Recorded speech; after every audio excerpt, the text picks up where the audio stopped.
Hey guys, let me get to the comments. It's probably gonna be a quiet day today, right? Hi Jen May, good to see you. It's been a while. Let me know you can hear me. If you could just say yes, that would be great. And I don't see any questions, so you guys got to give questions, or else what are we going to talk about? Oh, happy Thanksgiving, Beth. Thank you. You too. Thanks. You can hear me. All right. I know this is Friday, not Wednesday.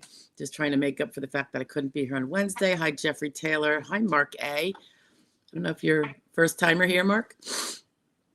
And you can hear me, and you can hear me. Awesome. Anyway, put forth your questions if you have. There was something I was going to. Sorry, I got a little allergy thing going on here. So Tasha's here. I don't know if she's going to be coming over. Say hi. Come on. Yeah, come on over. Do I have to move you like there? You go. There's my girl. That's a hi, Deanna. Good to see you. All right. There was something I was looking at. Oh, if there's no questions right now, just to kill some time to see if there's going to be any questions. I know, like I said, we're kind of on a weird day here. Oh, Jen does have a question. I was going to go over something that someone had asked about self-employment, 45 hours versus 80 hours, and which one is the real test for SJ and all that. But I did do a little blurb on it, so it's actually in writing. I put it on the blog, but I also answered the guy in a comment. If there were any self-employed people who are doing self-employed work while trying to claim Social Security disability or are already beneficiaries and want to make sure that doesn't, blow their case for them. But since Jen has a question, let's pop to her sooner rather than later, okay? Jen says, I have a second hearing coming up sometime in 2026 after a federal judge saw that there were clearly things wrong in the first decision. What, if anything, should I do differently? I don't know if there's anything you should do differently, Jen, because maybe you did it all right before and the judge, as the FDC determined, although the AC did not, right? That's why you went to FDC. Federal District Court said that they missed a step or two. The Federal District Court didn't say, and she is disabled, so we're reversing it and ordering her disabled. They just said, we're reversing it in terms of remanding it back to you, Judge, to go ahead and make your decision, but this time you have to include X, Y, and Z steps, right? So that will depend. But one thing I think it's always important to know, because I don't think you're going to blow this one, Jen, but I see some other people that might not be as aware. Make sure you're really robust with your medical treatment now, because remember, you have the benefit of all the old stuff plus any new stuff you could have gotten after that ALJ decision where he denied. So you get this whole new period of time. And because it's still probably going to take a number of months for your next hearing, you've got that time. So what I would do is go through that decision where the judge denied you. You're probably going back to the same judge. Go through his decision, see the things that now if you know how to evaluate which findings made him deny versus which are just general findings, like if he put you at, whatever the RFC was that you needed to be something different. If he said, and again, I don't know your full case, Jen, but like if you think let's say you think you have a mental disorder that completely makes you unable to do any work. then you would be looking towards, well, what were his findings in the mental, and why do none of them meet the substantial loss standard that's found in that SSA? I think it's a rule where they give the 4 basic mental health areas, not mental health, mental task areas, all 4 of which are required to not be substantially impaired in order to perform any job, unskilled or skilled. So it's some really basic mental things everyone needs to be able to do, such as like not blow up at your supervisor anytime he speaks to you, like that kind of stuff. Attendance. Yeah. So get her in here a little bit. There's 4. I really should post that someplace. I thought I did. Maybe I should put it on the website. It's really handy when I think I have somebody who might be disabled on mental alone, even if they have physical, but I think the mental alone should do it. It is those 4 things that I try to see if their mental health providers really substantiate that in the records. And if they perhaps do, but it's not clear, would they do a follow-up, opinion and fill out, check which ones they think that they are markedly or extremely limited in. Like each of the 4 major areas has a bunch of subsets underneath. They actually in full would have subsets of both skilled and unskilled, but we just care about the unskilled, because if you can't meet the unskilled, you're not gonna be able to meet the skilled. It's like attendance, showing up for work, things that you have to do regardless of the skill level. I would go through those. If it's physical, then you're really looking at RFC. So let's say in terms of the physical, let's say he puts you at lights and you are over 50 and you need him to find that you can't do more than sedentary, that you could do sedentary, but not more than sedentary. If you're under 50, you have to prove that you are less than sedentary. I can't even do a sedentary or a light job. And you have to look at what he said as to why he found you higher than what you say you are, why you have more of a capacity, and then try to find evidence that newer evidence is great, Jen, because one of the things with new evidence, when you go back to the same judge, this is just like a human intuition thing I feel about. You're not really saying, yeah, you were dumb and you made a bad decision. Although you've already taken him to the, appeal and you won, that he made a mistake. But here you're giving him potentially, if you can give strong enough evidence that's newer, and this is affected by whether your DLI is in the past or not, date last insured. But let's say it's still in the future. He can consider all that new evidence and be like, I do think she's disabled with this new evidence. So he can kind of not say he was wrong, just say the new evidence. You might get a different onset date, but you might not. It might just be, oh, this helps me now see what, that kind of draws back to that, just to give that ALJ an out, so to speak. And I'm not saying they need it. I feel like every remand, except maybe one, has been, has gone in our favor in the last 20 years. But, and we don't necessarily have new stuff. Sometimes it isn't a DLI that's in the past. So the judges, I think, are largely willing to understand that they're not perfect and that they made a mistake and whatever. And they, sometimes they make the decision, but their decision writer is the one that writes the decision. So I don't know whether they can lean on that or not. But I always feel like not a bad idea to give him more evidence so that he could be like, there's more evidence now. Now it's clear. Now I can justify this. And I mean, the big thing is to get your win overall. Yes, you want it back as far as possible, but that's not necessarily the end all be all if desperately one needs to win it all. You follow what I'm saying?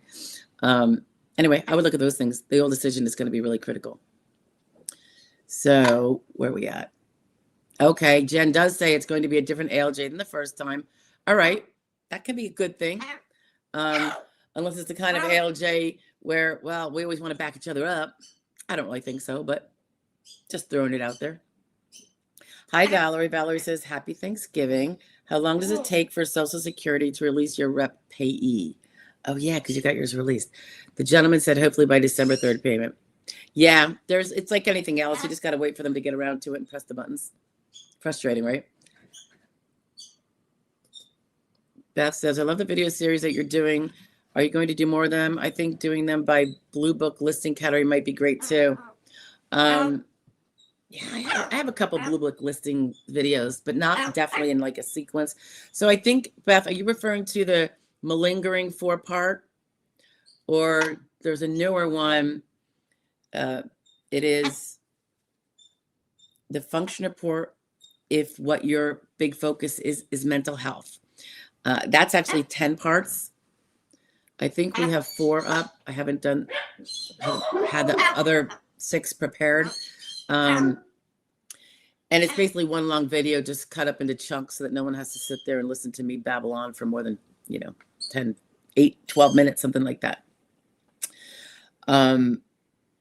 Yeah, sometimes it's easier because if you're doing something long, you may as well just do it and then kind of cut them in pieces, but you kind of keep on your roll. And Valerie, I am doing well. Thank you. I hope you are too, my dear. Valerie continues to say, my payee mentioned, I was going to put you on here a little more. My payee mentioned that they haven't heard from Social Security. However, she said it's not uncommon for Social Security to update them after they turn it over. Yeah, isn't that funny? You would think they would keep them in the loop. But yeah, I think it's just a matter of them getting to it. It's certainly not how many buttons have to be pressed, right? I'm sure it's going to be documented, but that probably was done when you first went in there and saw them and all that. Jen says the first time it was Zimmerman and OC Cali female, there were obvious errors. As I hear, it's not uncommon. She said I could only do low stress with breaks every 2.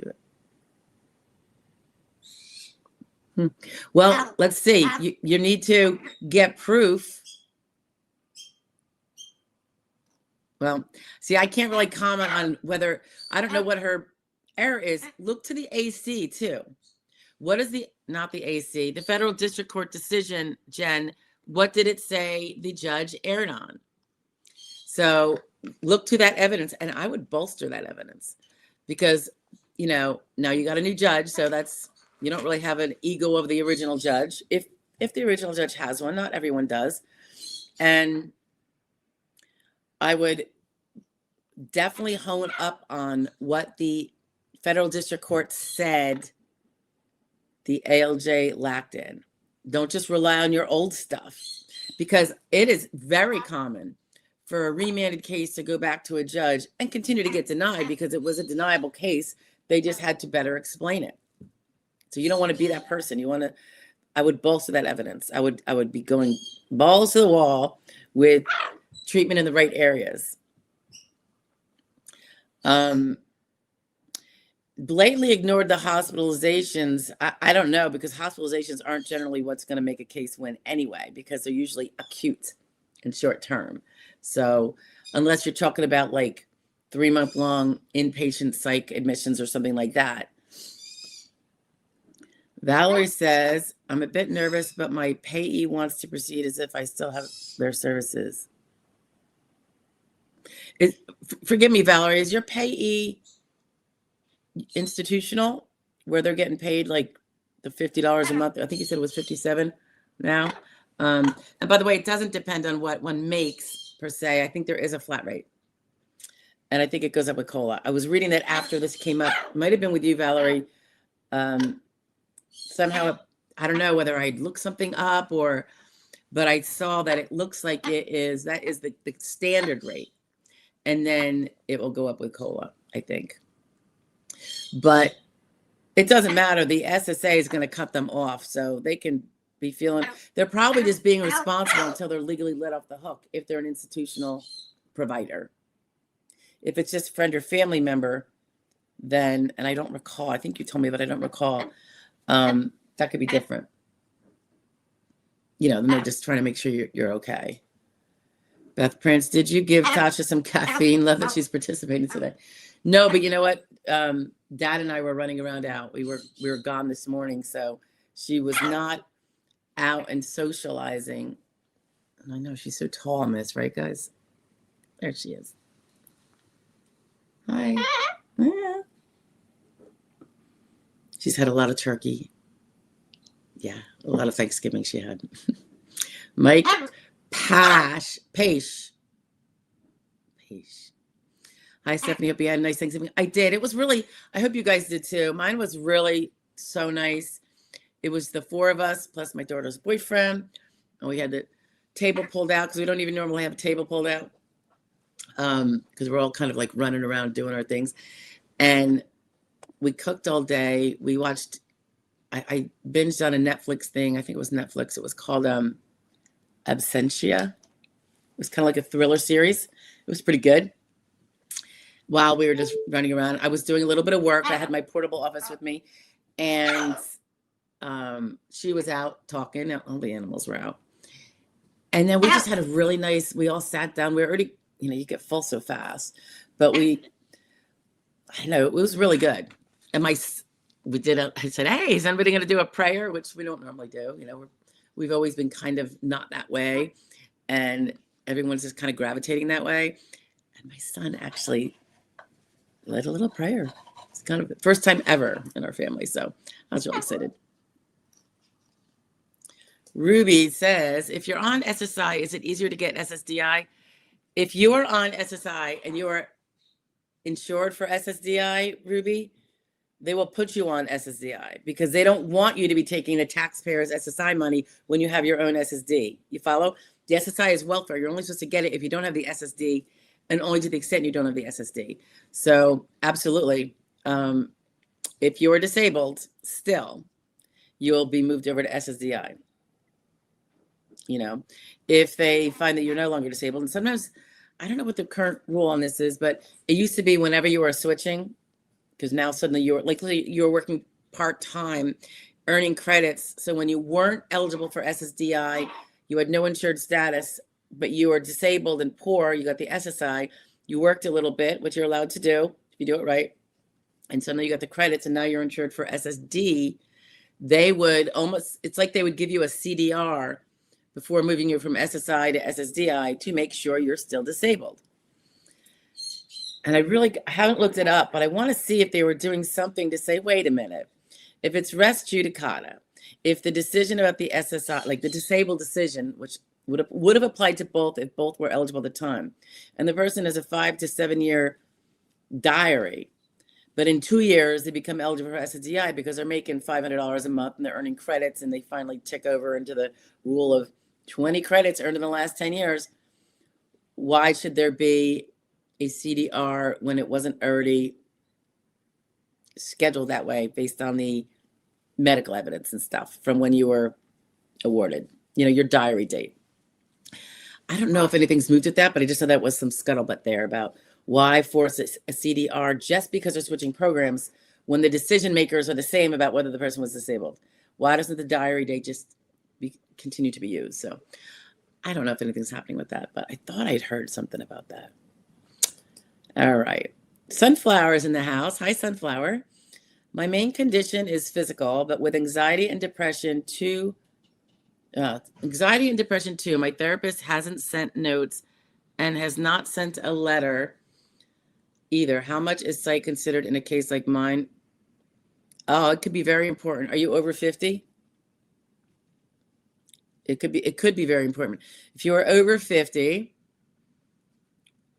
and meet all the other things, except you could have transferable skills from a skilled or unskilled prior job in your prior relevant work span, that 5-year period.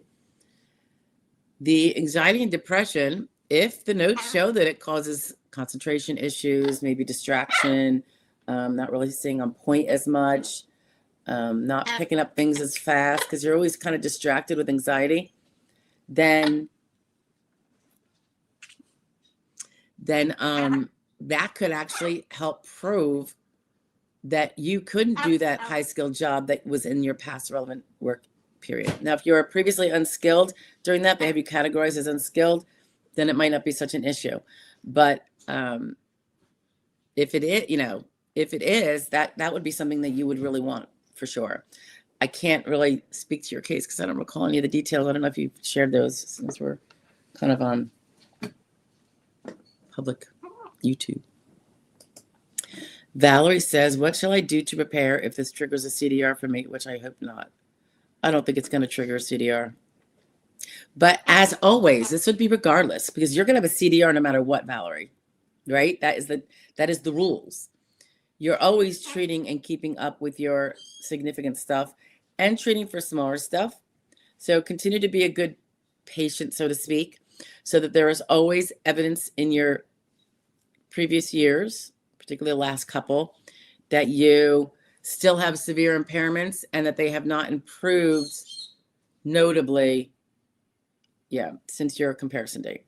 So if your medical records are not existent because you're not going, because you're not fighting a case anymore, in your opinion, or if you're going back to the doctor and saying how great you're doing, might not be the best thing, Diagnostics being updated, particularly for things that do not improve, like spinal canal stenosis, perhaps. Keep getting that every year or two. Get your updated MRI to see where that's at, and that will be helpful evidence, along with your continuing complaints to your doctors. You don't want to just suddenly stop going as if you were just pretending you had to go before, that it really didn't bother you. So just keep up with everything to a reasonable degree, not necessarily balls to the wall like before when you're trying to win, but I wouldn't slack off too much. Sunflower says, thinking I may need to get a new therapist if it's significant. I'm in reconsideration. It's illegal for her not to provide. She doesn't have to provide her psychotherapy note, Sunflower, but she does have to provide all the other things that are required. So I do have a little ditty write up that I think explains to them how they are not excused. I don't know where it is. I haven't used it in a while. But when on the occasion, a client has had a slacking mental health professional, and they do slack quite a bit, unfortunately. Send this, be like, you're not off the hook, and this will be a HIPAA violation. Booyah. So get your papers in, But, you do that, you might tick them off. So be prepared to always have a new therapist if you're going to do that. At what age do CDRs go away, says Michael Horsley. Hi, Michael. They technically don't go away as long as you're on Social Security Disability or SSI, the disabled SSI, not the aged SSI criteria. So for SSI people under 65. But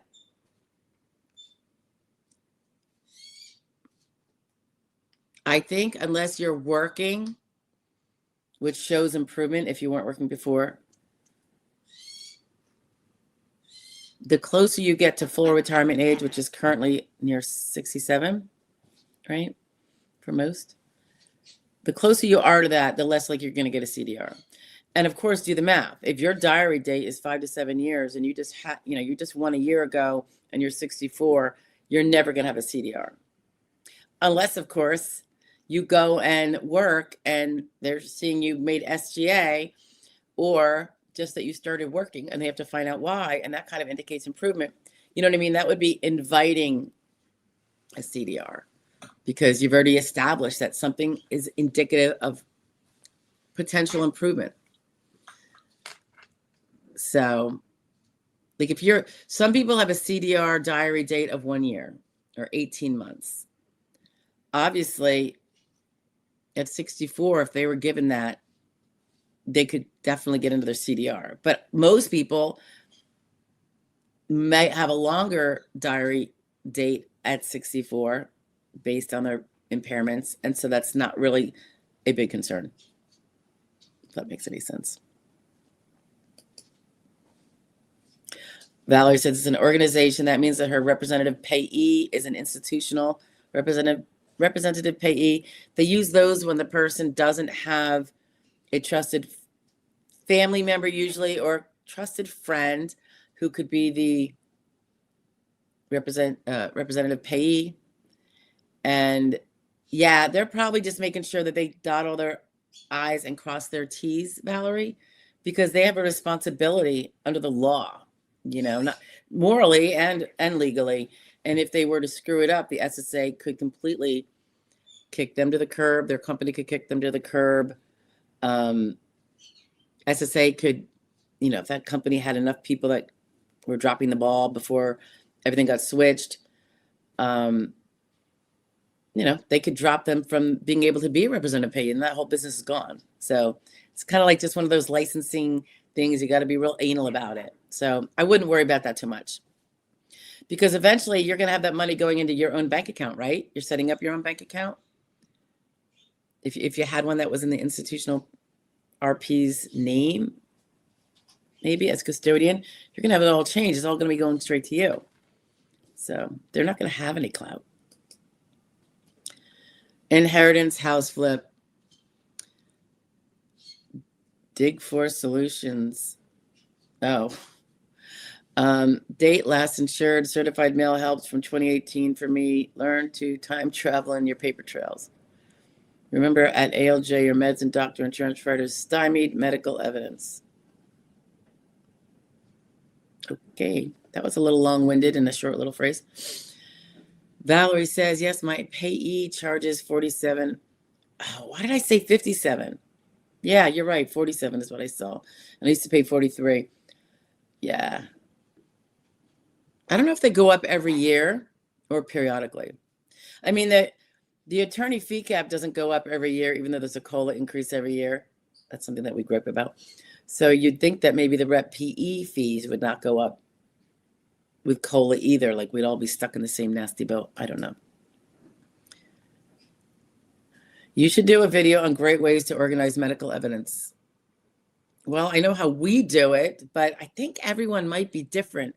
Inheritance. I mean, everyone has a different way of viewing, and it depends. Are you doing it for a brief for the judge? Or are you doing it so you can know everything in your own mind about your own case? So it really depends. Like we're doing, because we're preparing to get it in our head before hearing how we want to know it. At different stages of the game, like during the initial and recon, we need to know the medical evidence. We need to know new visits. That's why we have a dedicated message thread for the clients to put them in same day, preferably, that they go, so they don't forget any visits.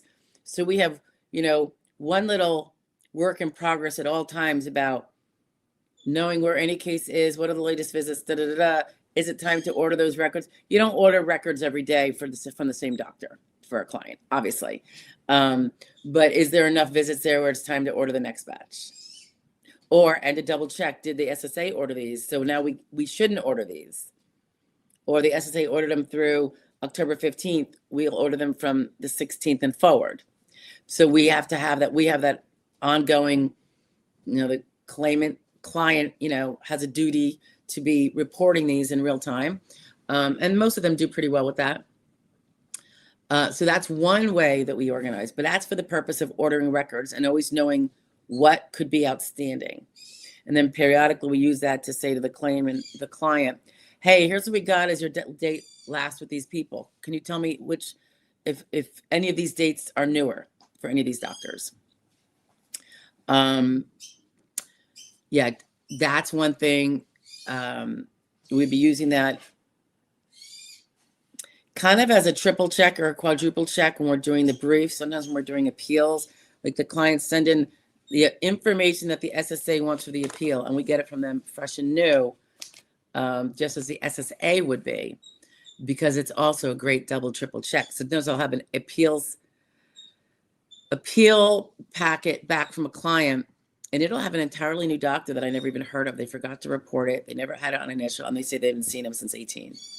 So, sometimes clients will be like, why do I have to fill this out? I've been telling you guys I'm like, well, first of all, that's for one purpose over here, but also, and not that I need to explain the madness of our methodologies here, but that double, triple, quadruple check we do all throughout is how we learn about the things that I would almost say like 50% of people forget somebody. And that's how we find them, because they remember it at some point along that process when they have to keep answering, so it's kind of very fluid, I guess you'd say. But you don't want anybody missed, and otherwise people notoriously miss.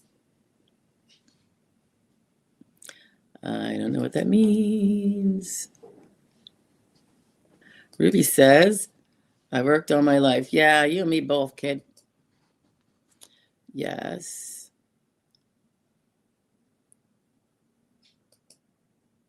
Dimple. Hi, Dimple. Dimple from Ohio. She said, I'm going to have to catch the replay. I hope everyone had a great Thanksgiving. Oh, you too. I hope you're doing okay there. I'll talk to you soon. Valerie says, I've always gotten the short form. That's good. That means they don't really expect improvement.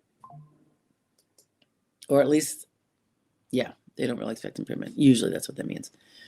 Dark Prince says, thank you so much for your amazing, knowledgeable service and dedication to helping people with such a difficult process. Very much appreciated. I very much appreciate you saying that. Thank you.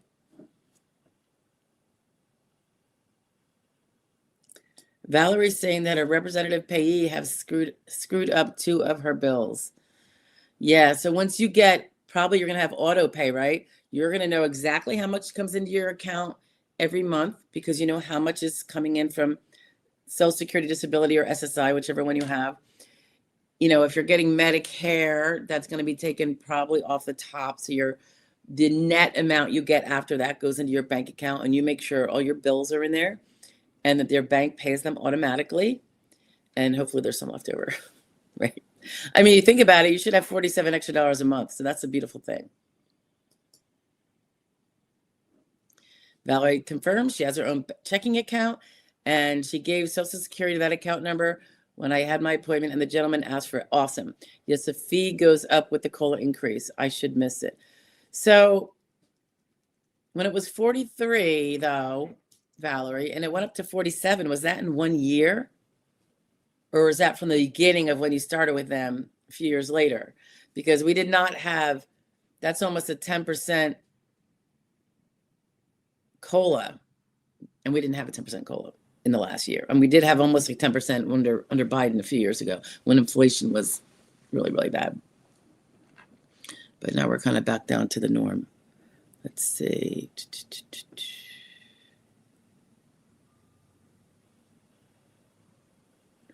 Fee goes up with the COLA increase. All right, so isn't that funny? Their fee goes up with the COLA increase, but ours do not. Sorry, just a little gripe there. Sunflower says, if you went on a leave from work and were unable to come back due to your condition, should the job termination and absences before leave of absence be submitted? The day, it's going to depend. I don't know what question you're driving at. Is it for medical, little nuggets to show that things were getting bad? Or is it to determine what your alleged onset date should be? If you're on a leave of absence from work and then 6 months later, you haven't come back and they terminate you, or you terminate with them because you can't come back, do you use the day that you terminated from the employer or the date you never went back to work? It would be the date you never went back to work. The older date, not the date when on paper you're no longer employed by them. Nobody cares about that. That's just their own way of recording who's their employee in their eyes, but it's the work activity that counts. So the day you went on leave would be, at the very least, no later than that would your alleged onset be. Now, if you were prior to that, out for a month at a time, more than a month at a time, and would come back for a few weeks, but then out again, it's possible, depending on how those dates lined up, to even go back further. And we do this all the time. We analyze this like anal retentive lawyers here, because the further back we can go, the better it is for our client. And sometimes any of those returns to work after a 1 month or more leave for medical reasons can be an unsuccessful work attempt. So it really depends on how the numbers fall, but we definitely look at that.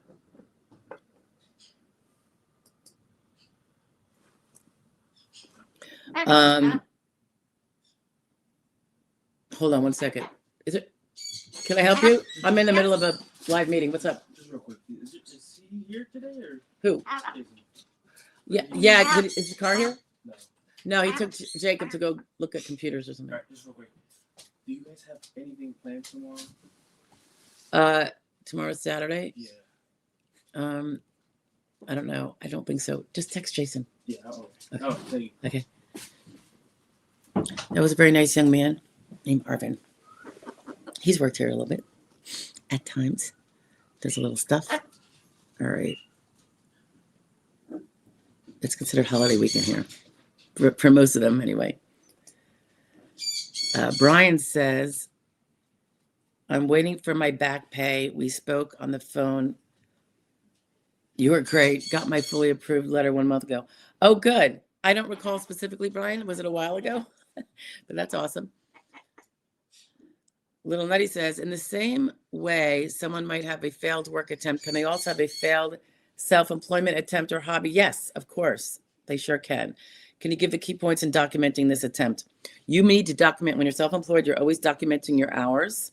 Learn the rules on the hours, the duties. And I always want to say, when you're documenting your hours, as self-employed, we do a lot of thinking about what we're building or what we're doing. And I think sometimes we accidentally count that as working hours. When you're cooking eggs and bacon for breakfast or making your cereal and you're thinking about that, don't count that as work hours. You're not working that much. That, you can't control your mind. You're not getting paid for that. I would not count those as work hours. If you had a powwow meeting with 5 people that are going to be working with you, maybe you do. Maybe you don't. Maybe it's just, that to me. Oops. Oh my God. Sorry, Fiona. I just clocked the turtle. Oh God, there's so many animals in here now. The tortoise is underfoot.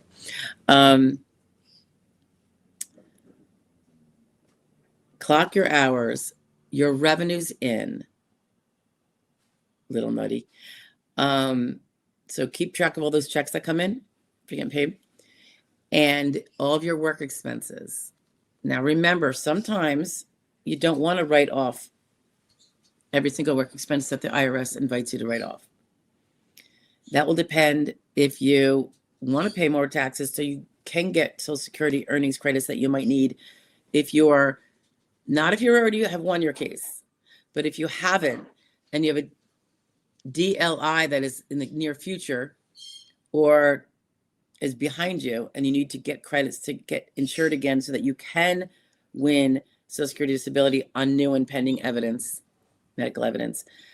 So how you want to do your business finances, as long as it's legitimate, like there's no rule that says you have to write off every darn thing and push the envelope with the IRS, so that you pay less taxes. There's no rule that says that. So I suggest, depending on what your situation is, don't, do a legitimate tax return and don't write off everything that you possibly could if you push the envelope. I think write-offs are more of a privilege, not a mandate. Adam Soltis in the house. Hi, Adam. Valerie says, I have SSDI. Unfortunately, the state covers my Medicare premium, which I'm thankful for. All right, so that's like you're dual eligible because I have in-home help, so it's all wrapped up. So for about 2 years, I've been getting my full SSDI. Super duper. Adam says, great birds. He's talking about you, Tosh. Brian Murphy, I was a few months back. My fully favorable was November 7th. When do you think I'll get the dollars? You already got your decision? You had an ALJ hearing or? Oh, you got your fully favorable on the 7th. That wasn't your hearing. That was your decision. It's probably soon. Seriously. And if it's SSDI, they're not like they have to do a perk like they would if it was SSI. Jen says, do you find there are many people that do win validly but can still function in life? All of my people function in life. Well, I should say 99%. One of my mom's friends is on SSDI, married with kids, but you couldn't tell her conditions from just knowing her. Yeah, so she probably has, does she have mental? You can't see those. It depends how, something significant. Sometimes it could be things that are invisible except when they're not. It could be a systemic kind of disorder, autoimmune, that kind of thing, that a whole week, a month, they are out of commission. That would be disabled because no employer is going to let you not work a week out of every month and still consider you and pay you as a full-time worker. So there is a lot. I would think oftentimes it's the mental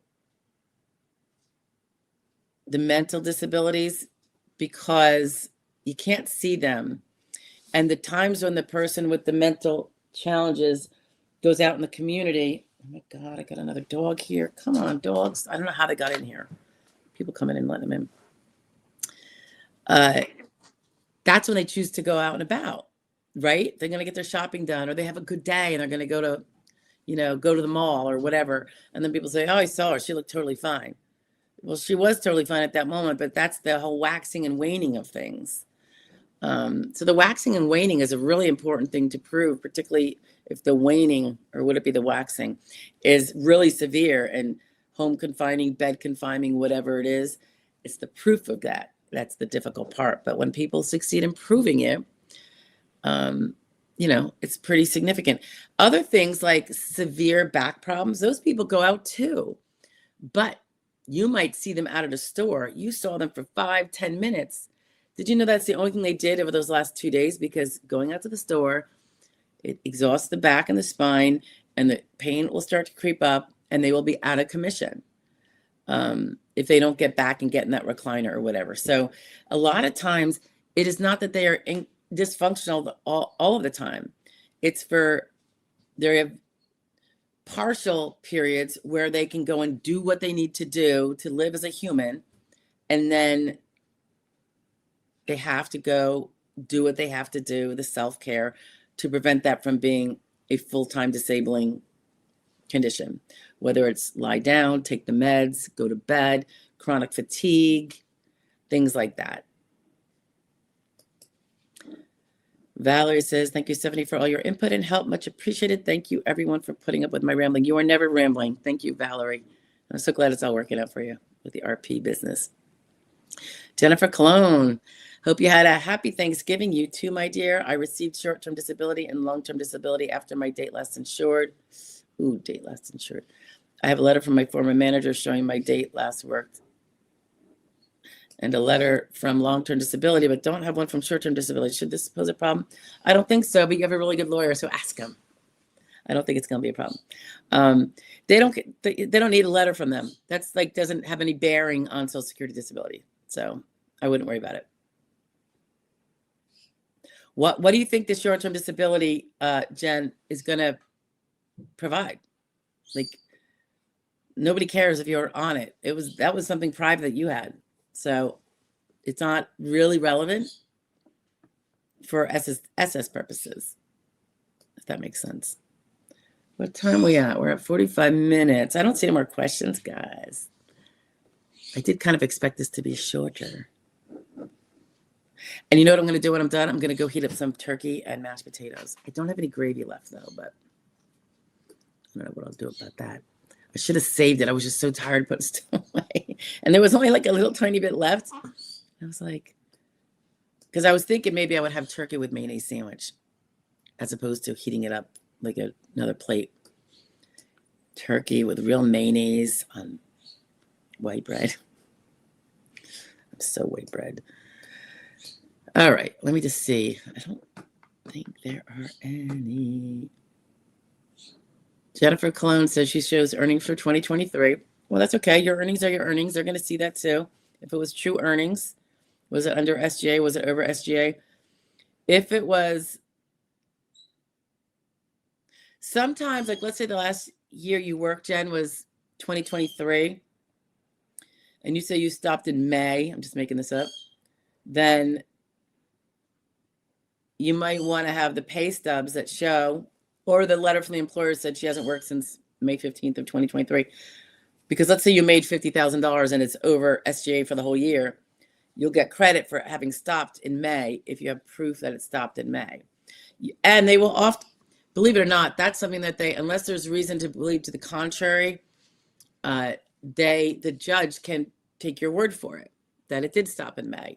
Now, the difficulty can be in the record sometimes some cut and paste medical provider will be cutting and paste something from 3 years that says she is working as a so-and-so at a so-and-so. And they're going to say this in 2024 and 2025, even though you haven't worked since 2023. So sometimes just to be protective in case, it's not bad to have proof of when that last date was. So I think what you might be saying, Jennifer, is that if I show the short-term disability date long-term, it'll prove that I wasn't working. And you've got a good point there. So if the question is, when did I stop working? And so many times things depend on what question are you trying to answer? Would that be relevant? If you're trying to show you prove that you did stop on May 15th of 2023, despite the whole year, because the SSA number shows the whole year. Yeah, I could see that being a reason to potentially. Jen says, if your case goes on for 4+ years and goes to federal and back, how much back pay do you get? Depends if you win, Jen. So if they go back, when you get your second hearing, it's still in that first application of when you first applied. And whatever they decide that you were disabled, that would be your onset. You add the 5 months to that. You can't get paid for the first 5 months. And then the months after that. And just remember the rule too, you can never get paid more than 12 months of benefits for any of the months that you were disabled before the date you applied. That's why it's so important that you won an FDC, so you don't have to do a new application. You still get to work on that old application date. And that's the beauty of that. Otherwise, people would just be applying anew, forgoing the old stuff, or if there was no such rule and you could just relitigate the old stuff, but that's contrary to basic legal common sense. Once something is carved in stone because you don't appeal it, it is the law of the land, so to speak, or the rule of the case, law of the case. Yeah, when it is finally approved, of course. Yeah, so you got to look at when, if and when he hopefully decides that you are disabled, the new judge, and during a time when you are insured still, assuming it's not SSI. And I mean, if you applied, say, back in 2022, or let's say 2020, and you said you were disabled since 2018, but you didn't file from 20 till 2020, when he comes back and I was still litigating that, and he says, I do agree she was disabled back in 2018. Now I believe it, or whatever. More evidence has come forth, missing evidence, whatever. Oh, that's another thing, Jen. Look at your old ALJ file. Look at the exhibit list, particularly the Fs. Is every single thing wasn't in there? If it wasn't, you're going to want to go back and get those medical records that are missing. That's another little impetus for him to be able to. And you know, in my briefs, when that happens, I'll actually, like, I'm doing one right now where we'll be going, well, I don't know if we're going to win at it's a new case I just got. Person was denied an ALJ with somebody else. I'm appealing with that person to AC because their prior counsel doesn't want to do that. And so now I'm on board to do with the AC. If we win, it goes back to presumably the ALJ and another hearing. I will be making sure whatever was in that file, what was missing. And I mean, my client's going to have to actually go through it, but I'm going to give him a list of what I see in there. And hey, is there any doctors missing from here? And if there is a doctor missing or a provider or hospitalization or anything, imperative to go get it, because that gives that next judge more incentive, more reason to not be sticking it to the other judge, but just saying, oh, now we have new evidence. This shows a different story than what the other judge had the opportunity to look at. You know what I mean? I know that's kind of political. I'm being all PC when I do it that way, but it's like, if that's going to help my client win, yeah, that's what I'm going to do. Absolutely. Plus, it's the right thing to do. It was $12,000 and I wasn't working, just earning. Okay, that's not earning. You don't earn short-term disability. You collect it. It's an insurance proceed. So if you look at your W-2 from that, Jennifer, or it might be a 1099, it should say non-wages or disability pay. And I use that as proof. And it works every time. I would explain it in a 795 or in a cover letter. Say, here's my, 2023 1099 or W-2 from the short-term disability insurance carrier for the $12,000. It was not earned income. It was insurance proceeds. And they just proved that income, or 12,000 of it that year anyway, was not. So, okay. Yeah, back pay could be any time now, Brian. They're just within a month or two, I would say. Hi, Stephanie. This is from Half Pint. Hi, Half Pint. Hope you had a wonderful Thanksgiving. I did. It was so nice. Everyone, there was no drama. Not that we have a lot of drama, but it was actually more it was probably the warmest Thanksgiving, which is really wonderful. We had a tough couple years with a lot of losses, so it was everyone said their gratitude thing, and that's really we're not really that. We've always been really along the secular line, unfortunately, and I'm a little ashamed to say, and I feel differently about it now. And boy, it just made such a big difference. It really did. It was, and I think my husband felt really good, which warmed my heart because he's such a honey. Anyway, so Half Pint goes on to say, I was just watching one of Walter's videos and it was letting us know about the inspectors that are out there watching us. There's about 500 videos over the last 10, 20 years about the inspectors watching us. So, you know, people are just kind of like, what do you call it? Refurbishing old stuff. This has been around forever. I just wouldn't even focus on it. And you know what? If you're not doing anything wrong, I hate to say it, there's not a big deal. It really isn't. Keep your medicals up. The medical is the objective evidence. And unless you're doing backflips and you have a back problem, or you're working at a farm, haling bay when you have a back problem, baling hay, not hailing bay, you're really not going to have to worry about it. Inspectors, so to speak, are more about when they have reports, credible reports about people going back to work full time under the table and or with a fake ID to make money, but not under their own name. Do you know what I'm saying? So I don't want anyone to be adding anxiety or stress to yourself. You've got enough. And those inspections and inspectors have been going on for as long as I've been practicing. And some, no offense to any YouTubers out there, but you know, they're just taking an old video and restating it all. That's all. Because, you know, it's what some people are making full-time livings from. You know, they're not really practicing necessarily, but they're doing the videos. And are inspectors a true thing? Yes, they are. So is the law enforcement, and so are prosecutors, and so are public defenders, and so are, you know, litigators. And, you know, it's out there because things exist, but it doesn't necessarily mean it's more fearful. It's really not. Most of us have good and bad days, periods, or it's something that really has to be taken care of. So we do it. You're allowed to go grocery shopping. There's no, you know, unless you claim to be if you claim to be paralyzed from the legs down and can't be out of a wheelchair, and then you're walking around, well, of course, that would be different, right? That's because you lied. But no, I'm sure on anybody's function board, they didn't say, I'm in bed all the time. First of all, then they would have been denied. So, I mean, please don't worry so much. Nice bird. He talked. Brian, she does. Not a lot of words, but can you say hello? Hello? She doesn't really do it on demand.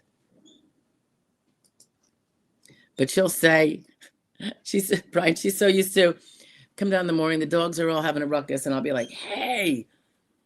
And you'll hear her from her grade go, hey. Or if we're eating something and we're not offering any to her, she'll go, hey.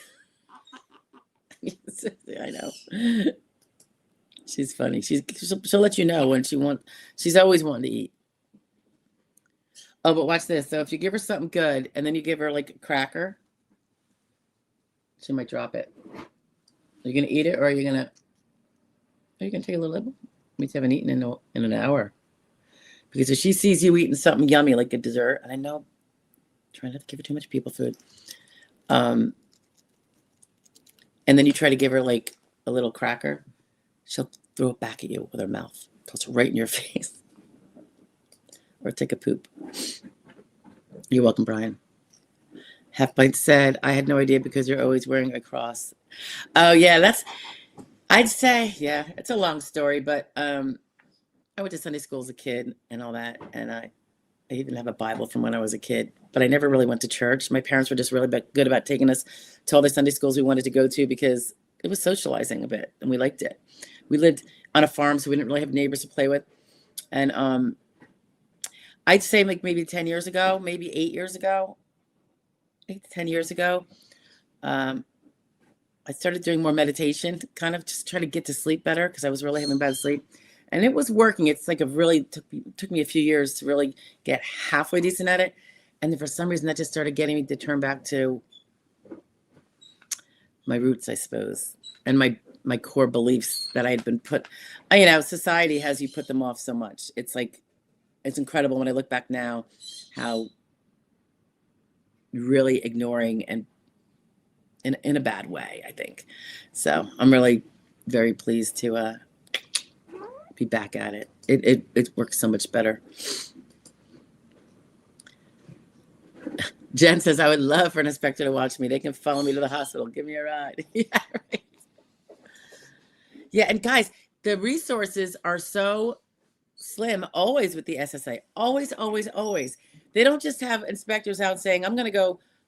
I mean, think about all the beneficiaries. It's not like they're just following people that there's no basis on which to follow. It is definitely restricted to when there is a reason. They're not looking just to pee money away at all. So they're very specific for a reason. So just, don't give them a reason. Jennifer says, when she was 53, I was 53 when I first applied, and I'm now 55. Do you think they'll change my start date? I can't say if they will or not. I hope you win, number one. First and foremost, whether it's 55 birthday change, Jen, or earlier. We prefer earlier so you get back benefits, absolutely. But second best is that you win and this is over.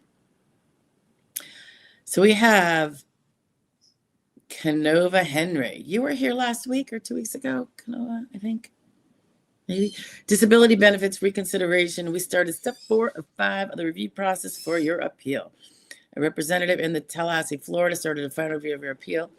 So is the Tallahassee, Florida, is that the DDS or your field office? Canova. If it's your field office, that means they already made a SEP step 4 and 5 decision. And it's back at the field office for the non-medical workup. Doesn't let you know whether you won or not from that. But if you are, if you got that, if the Tallahassee, Florida office they're referring to is your DDS, the adjudicator, where the adjudicator is, then you're at step 4 of the sequential evaluation process, which is, can Canova do his prior work from his past relevant work period? That'll be step 4. Michael Horsley with the parrots. Oh, she's yawning now. Canova says, and I received a call from Social Security Administration, and I wonder how can I get my benefits started while my lawyer is appealing my onset date? Oh, they're going to start them automatic. So all right, Canova, so you appealed, you won. Refresh my memory. You won your case. You did not collect benefits yet, but you appealed because you didn't like the onset. Is that right? Your benefits that you won will still be paid to you because you won them. The appeal doesn't stop that. Just like if the appeal said you lost, they're not going to start paying you pending the appeal, So you will get your benefits. In theory, if you lose your appeal, do you owe them back? Technically, yes, but I don't know that they really enforce that. It might be one of those things that they waive. But technically, if they overturned the whole thing because they said, not only do you not win your onset date that you wanted us to appeal and fight in your favor, we find that you really didn't meet all that was a really not a valid win you had. So we're overturning the whole thing. That's one of those risks. So I'm sure your lawyer really looked at everything and said, no, this is a solid win.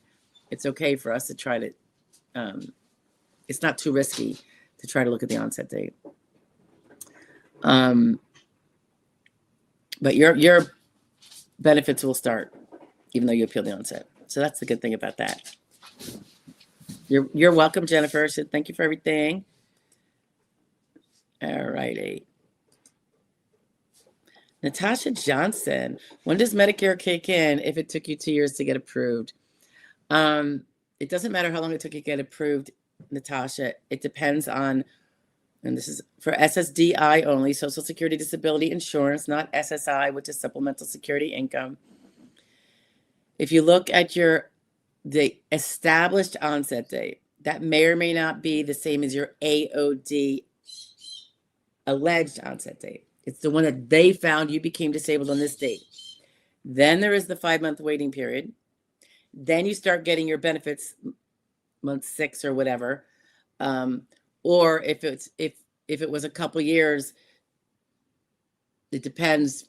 Remember, you don't get paid more than 12 months of monthly benefits that existed during months you were found disabled before the date you applied. So 12 months before the date you applied, plus any time after, assuming they find you disabled way back when you alleged, your 24 months of payments will already have been due and accrued. And then you would be eligible for Medicare right away. With a 2-year, if you have 2 years to get approved and you alleged some month prior to when you applied, which you clearly did, right? At least a month. So again, it's going to depend. When did they decide that you were disabled? And you need to get 24 months worth of payments, whether they are back benefit months or forward benefit months, which means you might have to wait a few months. So, but if you have 2 years in your back window that are owed to you, then you're going to be eligible for Medicare right away. Never forget your 5-month waiting period, and never forget that they never pay you for months that precede 12 months before the date you applied. That's that non-retroactivity, the limited retroactivity rule. You're welcome, Sunflower. Outfish. How often do claimants... I have no idea how often they're denied at 55. No one tells us that. It would be nice for them to tell that, right? By age, break it out, but they don't. I think I've had one person over 55 be denied in 20. Well, I guess we're like 21 years now. And he was quite a bit older than 55 too. I didn't think it was a valid win, but I will say he did not follow any of my directions. Not a one. So for that reason, I was like, the chips fall. I can lead a horse to water. I can't make him drink, right? But one person. So if a person is disabled, and this guy was disabled in more ways than one, it's hard. If you do what you're supposed to do to prove it, if you make evidence, understand that evidence is the foundation, admissible, and in this case for SSD, medical evidence is the foundation of your case, and if you take that as seriously as you should, and you are disabled from full-time work due to serious impairments, I don't think it's... I take every case thinking I'm going to win every case, and that's how I roll, and that's my expectation. And no, I don't win every case, but you come as close to it as possible. How often do claimants get denied? Oops, did we just do it twice? All right. Carrie, hi, Carrie. Just jumped on. I'm pro se, working at a law college in the library and play a lawyer on TV. That's my lawyer joke. Good for you. The lawyer job was over 5 years ago. All right, so it won't count unless your DLI, date last insured, is in the past. Then your past relevant work period stems from your date last insured in the past and 5 years before that. So if that was your last work and it's within 5 years of your date last insured, then it would count. And that's probably skilled work, is my guess, right, Carrie? It's not unskilled.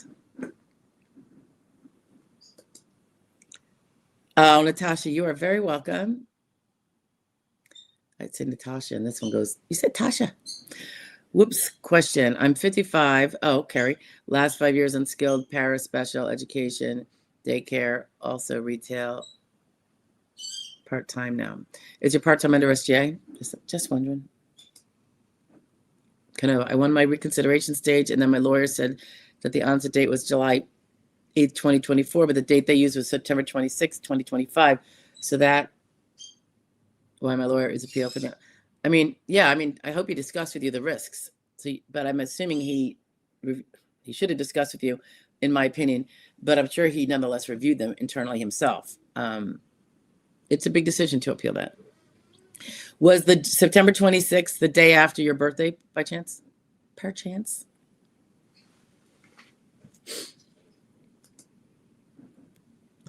Jen says, how important have you found medications to be in mental health cases? Very. Just wondering. Federal judge didn't seem to think medication was needed to approve, which is good. Well, that's good. I find that to be very important generally, for most cases. I mean, it's really tough when you have someone who can't take medications due to another medical problem. And I'm thinking about someone right now that I recently met and that we've taken on. And that's going to be add a level of difficulty. So the proof of why one doesn't, what one can't take mental health medications or refuses to, you're going to have medical noncompliance potential issues too. So it could be that if you could show that for 10 years or 5 years or whatever, every medication's been tried and nothing has worked, they've even hurt whatever, and therefore they haven't found one that works yet, that could help. It can help show why they're saying we don't have anything new now. They're all, what do they call that? Generation so and so of whatever, of an inhibitor, what, like all the generation of this. So you can't take those, can't take the sulfates, can't take the. So if they don't have anything new, and they're like, we're just waiting for a new one to come out, but you want that to be in your records, I would think, that happened. Because if one is saying I'm severely mentally ill, I can't work, but not mad enough to even need a mild antidepressant or anti-anxiety, it's going to be hard to find anyone who's going to believe, much less the judge, I think. So really it depends. Think about the optics from the other perspective, I guess, what it looks like, what the circumstantial evidence will say to a fact finder, or be suggestive of. There you go. So yeah, they usually say the day before your birthday, they give you credit for having turned that year. Canova. It's like the day before rule of the birthday. I guess because technically we do turn 55 at the end of 54, I guess. Carrie says, I worked in law library as library aide. Yes, under less than $1,000 a month. That would be transferable. It's under SGA. So you're saying that when you went part-time, that is under SGA. Yeah, I would say that that's not past relevant work. If that's in the relevant time period, I would say it doesn't count because it's not SGA.